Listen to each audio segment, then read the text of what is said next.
Hello दोस्तों, welcome to my channel tips from Ajay. दोस्तों, नवी मुंबई अंतर्राष्ट्रीय हवाई अड्डा के शुरू होते ही पनवेल अब सिर्फ सैटेलाइट टाउन नहीं रहा, बल्कि ये मुंबई महानगर के अगले बड़े आर्थिक और रियल इस्टेट ट्रांसफॉर्मेशन का केंद्र बनते जा रहा है। इतिहास गवाह है कि जहाँ जहाँ बड़े इंटरनेशनल एयरपोर्ट बने हैं, वहाँ न केवल आवाजाही बढ़ी, बल्कि पूरे क्षेत्र की अर्थव्यवस्था, रोजगार संरचना और प्रॉपर्टी मार्केट की दिशा ही बदल गई है। पनवेल आज ठीक उसी टर्निंग पॉइंट पे खड़ा है। पिछले 4 वर्षों में पनवेल और इसके आसपास के इलाकों में प्रॉपर्टी कीमतों में तेज उछाल, इंफ्रास्ट्रक्चर की अभूतपूर्व विस्तार और संस्थागत निवेशों की बढ़ती दिलचस्पी इस बात का साफ संकेत है कि अब ये क्षेत्र स्पेकुलेशन से आगे निकलकर एग्जीक्यूशन और इकोनॉमिक एक्टिविटी के फेज़ में प्रवेश कर चुका है। दोस्तों, नवी मुंबई अंतर्राष्ट्रीय हवाई अड्डा का अवलोकन अगर हम समझते हैं तो नई नवी मुंबई अंतर्राष्ट्रीय हवाई अड्डा को 2025 में चरणबद्ध रूप से चालू किया गया था। यह एयरपोर्ट मुंबई नवी मुंबई क्षेत्र में एक बड़े इंफ्रा प्रोजेक्ट के हब के रूप में उभर रहा है, जो बड़ी यात्री और कार्गो ट्रैफिक को आकर्षित करेगा। दोस्तों, पनवेल का रियल इस्टेट मार्केट डेटा यानी डेटा ड्रिवन इनसाइट्स की अगर हम बात करते हैं तो प्रॉपर्टी प्राइस में तेज उछाल दिखाई देता है। पिछले 4 साल में यानी 25 से लेके पहले 2021 तक पनवेल के क्षेत्र में अगर हम बात करते हैं तो अपार्टमेंट की कीमतें करीबन 6,500 से लेके 10,500 प्रति स्क्वायर फीट तक पहुंची है, जो पहले से करीब 50% तक बढ़ी है। नज़दीकी क्षेत्रों में खास तौर पे जैसे उल्वे, खारघर, तलोजा में भी प्राइस बढ़त 20 से 35% तक अधिक रही है। आने वाले समय में अगर हम प्राइस प्रोजेक्शन की बात करते हैं तो एक्सपर्ट का मानना है कि पनवेल और इसके आसपास प्रॉपर्टी की कीमतें और बढ़ेगी।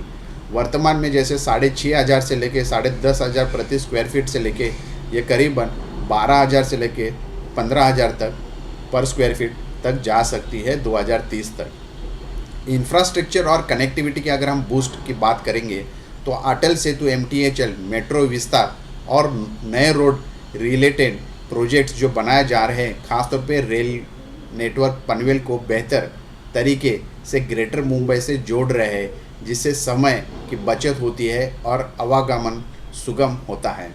यह बेहतर कनेक्टिविटी की पनवेल की मांग और रियल इस्टेट डिमांड दोनों को मजबूत करती है।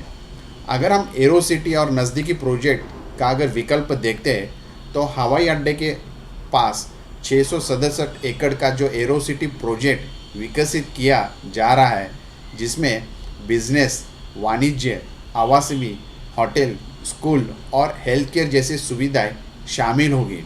इससे पनवेल के आसपास नया शहरी इकोसिस्टम बनेगा, जिसमें निवेश, रोजगार और लाइफस्टाइल भी मांग की बढ़ेगी। निवेश और मार्केट डायनामिक्स और आर्थिक प्रभाव अगर हम देखते हैं, यानी एयरपोर्ट लेड इकोनॉमिक मल्टीप्लायर अगर देखते हैं तो नवी मुंबई अंतर्राष्ट्रीय हवाई अड्डा जो है ये सिर्फ एक ट्रांसपोर्ट प्रोजेक्ट नहीं है, बल्कि ये पूरा इकोनॉमिक इंजन है। किसी भी बड़े एयरपोर्ट के साथ 3 तरह का रोजगार पैदा होता है। जो सबसे पहला है डायरेक्ट जॉब्स, तो ये वो नौकरियां हैं जो एयरपोर्ट के भीतर और उससे सीधे जुड़े ऑपरेशन से आती है। अगर हम बात करते हैं तो एयरपोर्ट ऑपरेशन जैसे ATC, ground handling, airline staff, इसके साथ साथ सिक्योरिटी, CISF, निजी एजेंसियां, कस्टम, इमिग्रेशन, खास तौर पे maintenance, fuelling, cargo handling, airport retail, duty free, food, launch. इसका अनुमान अगर हम देखते हैं तो एक इंटरनेशनल एयरपोर्ट के पहले से 5 से 7 साल में 80,000 से लेके 1.2 लाख तक डायरेक्ट जॉब्स बनते दिखेंगे। इसके साथ साथ इनडायरेक्ट जॉब्स की अगर हम बात करते हैं दोस्तों, तो ये नौकरियां एयरपोर्ट के आसपास बनने वाले सपोर्ट इकोसिस्टम से आती है। अगर होटल्स, सर्विस अपार्टमेंट्स, ट्रांसपोर्ट जैसे कैब, बस, लॉजिस्टिक्स, वेयर हाउसिंग और cargo park, hospital, school, skill centres, real estate management, FMCG और रिटेल सप्लाई चेन, तो इसका थंब रूल एक ही है, हर एक डायरेक्ट जॉब इक्वल टू 2 से 3 इनडायरेक्ट जॉब्स, यानी 203 लाख अतिरिक्त रोजगार पनवेल, उरण, उल्वे, कर्जत बेल्ट में आपको दिखाई दे सकता है। और तीसरा जो जॉब है ये है इंड्यूस्ड, यानी खपत से पैदा होने वाली नौकरियां। जब लोग नौकरी पाते हैं तो घर किराए पर लेते हैं, खरीदारी करते हैं, बच्चों को स्कूल भेजते हैं, हेल्थ केयर और मनोरंजन पर खर्च करते हैं।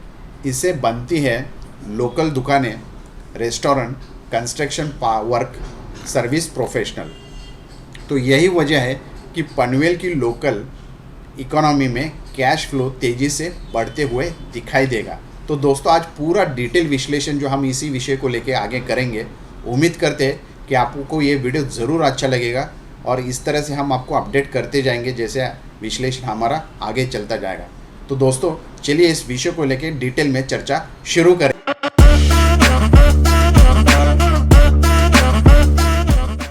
तो दोस्तों पनवेल की लोकल इकोनॉमी में कैश फ्लो तेज़ी से बढ़ रहा है और इसका इम्पॉर्टेंट एस्पेक्ट जो है ये नेट इकोनॉमी इम्पैक्ट में दिखाई दे रहा है। तो NMIA plus Aerocity plus logistics plus infra जैसे डेवलप होंगे तो लाखों नौकरियां 10 से 12 साल में दिखाई दे सकती है। स्थायी जनसंख्या में वृद्धि होगी। इसके साथ साथ रियल इस्टेट और बिजनेस डिमांड का मजबूती आधार बनते हुए दिखाई देगा। अगर हम मार्केट डायनामिक्स की बात करें कि why demand is rising but transformation takes time, अगर इसको देखेंगे तो निवेश पनवेल को नेक्स्ट कोर हब क्यों माना रहा है, इन्वेस्टर्स क्यों इसको बोल रहे हैं कि पनवेल नेक्स्ट हब मानते जा रहे हैं, तो इसके 4 बड़े कारण हैं। सबसे पहले है इंफ्रास्ट्रक्चर स्टैक।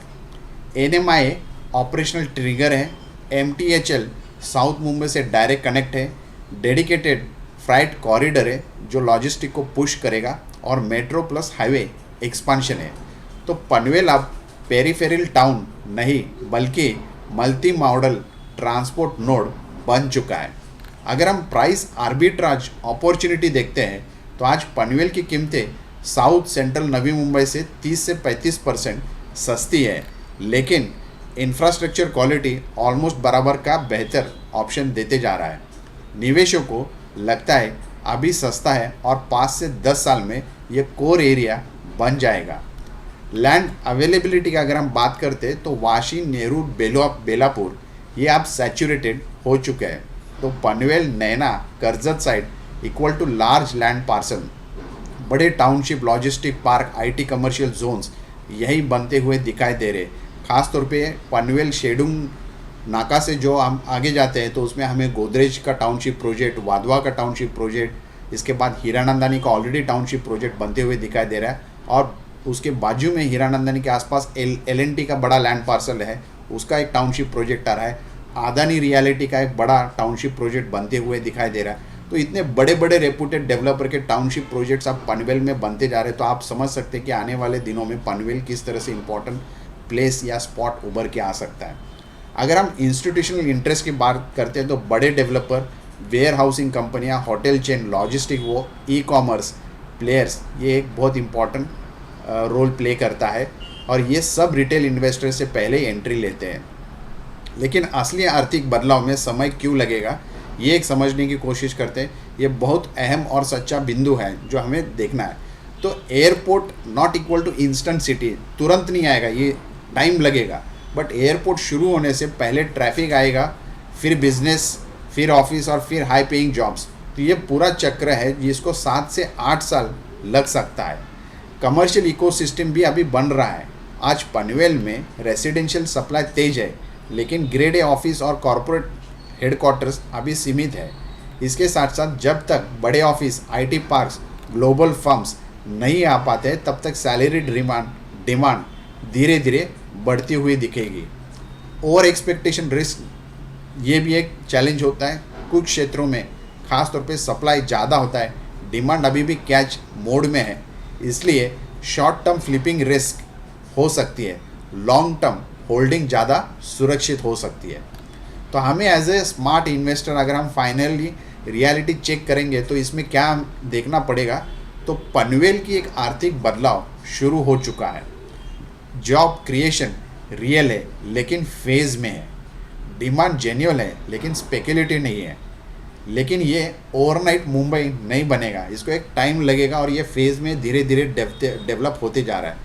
जिस तरह से हमने बोले कि बड़े बड़े ब्रांड को एक रेप्यूटेड डेवलपर्स अगर इस जगह पे लोकेशन में प्रोजेक्ट टाउनशिप्स लेके आ रहा है तो डेफिनेटली ये प्रोजेक्ट पूरा काया पलट कर सकता है। तो स्मार्ट स्ट्रेटेजी है कि आपका इन्वेस्टमेंट होराइजन 8 से 10 साल का होना चाहिए। इंफ्रास्ट्रक्चर अलाइंड लोकेशन में ज़रूरी है करना। रेंटल प्लस कैपिटल ग्रोथ दोनों पर आपकी नज़र होनी चाहिए। और जो चैलेंजेस है, जैसा हमने बोला कि सप्लाई डिमांड संतुलन जो है, तो बड़े टाउनशिप और प्रोजेक्ट्स की अधिक आपूर्ति के कारण कुछ प्रोजेक्ट्स में भविष्य में रिकवरी रेट सुस्त हो सकता है, but over a period of time जैसे फेज वाइज डेवलपमेंट होती हुई दिखाई देगी तो वहाँ पे डेवलपमेंट या एप्रिसिएशन आपको दिखाई देगा। तो लंबी अवधि का ये परिप्रेक्ष्य है। कुछ निवेशक मानते हैं कि पुराने और स्थापित फर्मों को अनुपस्थित अपेक्षित व्यावसायिक विकास उतना तेज़ी से नहीं हो पाता है शॉर्ट पीरियड में, बट डेफिनेटली 8 से 10 पीरियड का अगर आप टाइम होराइजन रखते हो तो अच्छे एप्रिसिएशन और अच्छा रिटर्न्स आप लेके जा सकते हो। तो इसका निष्कर्ष ये है, एनएमआई के संचालन के साथ पनवेल अब एक मुख्य रियल इस्टेट हॉटस्पॉट बन चुका है। प्रॉपर्टी कीमतें में तेज वृद्धि विशेषकर 2021 से 2025 अवधि में स्पष्ट संकेत है कि निवेशकों का एक विश्वास इस लोकेशंस पे बढ़ते जाता हुआ दिखाई दे रहा है। बेहतर कनेक्टिविटी और बड़े इंफ्रास्ट्रक्चर प्रोजेक्ट्स पनवेल में नए नए आते दिखाई दे रहे हैं। तो दोस्तों, उम्मीद करते हैं कि आपने इस वीडियो द्वारा काफ़ी इंपॉर्टेंट अपडेट ली होगी। अगर वीडियो अच्छा लगा होगा तो सब्सक्राइब करिए, शेयर करिए और ऐसे मोटिवेशन हमें करते रहिए ताकि ऐसे अपडेट हम आपको टाइम टू टाइम देते रहेंगे। Thank you so much. Take care of yourself and your family. Thank you.